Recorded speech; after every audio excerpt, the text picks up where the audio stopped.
predictions, we are going to use chemical reactions to be able to predict what one would see in a reaction.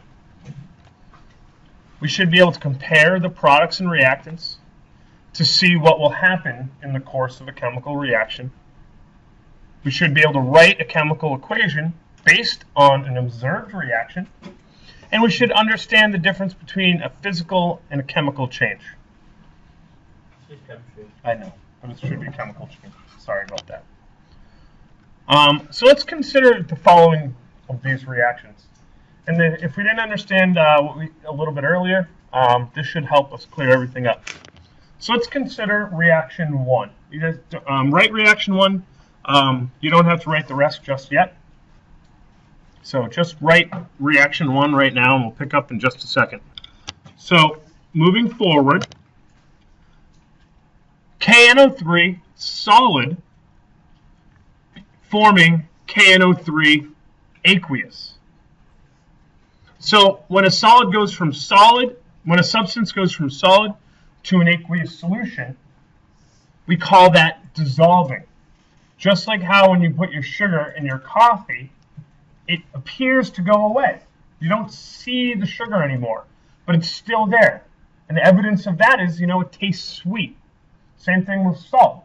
If we put salt in water, the salt is still there, but it tastes salty. You can't see it. There's really no observable change other than it disappears. But we know since matter's conserved, we can't lose matter. It just doesn't go away.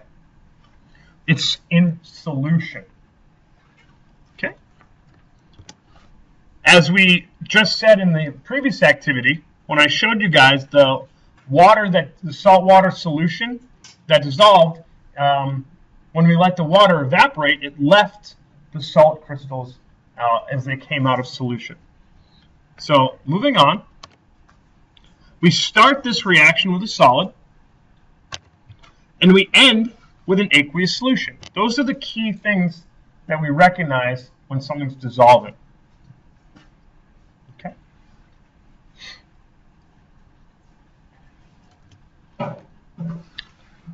If you looked at this reaction, one should expect to see a solid to begin with, mixing with water, ending in a solution. Based on what we see here, the S starting substance and the AQ is the ending substance, indicating that's dissolving. So precipitation, not the rain kind of precipitation, is another type of reaction that we commonly see. Is when a solid substance forms from aqueous solution or multiple solutions being mixed. So that's what you mean by precipitating in a chemical reaction sense. Now it is somewhat related to rain precipitation in the sense that water comes out of gaseous solution, gaseous mixture, and forms a liquid. So it's similar to that, but normally in chemistry class, we talk about it in terms of forming a solid from a solution. So, in this reaction, we start with two solutions. So, we'd say we're mixing a solution of sodium chloride and a solution of lead nitrate. This reaction should look familiar from our warm-up. And what we end up with is a solid in a solution. We produce lead chloride solid and sodium chloride aqueous. So we're left with a solution. So we should expect to see these when these two solids are mixed, two solutions are mixed, excuse me, we would form a solid precipitate inside a solution, as indicated by a solid and a solution mixed together. Another example is when we see bubbles forming. Go back. Not now. So when a substance forms a gas from a solution, we observe bubbles. So in this reaction, we start with a solid and a solution. So we'd expect to see a solid mixed in with a solution. We end with a solution and a gas. And when we observe a solution in a gas, it's kind of like you might expect to see something like when you open a soda bottle.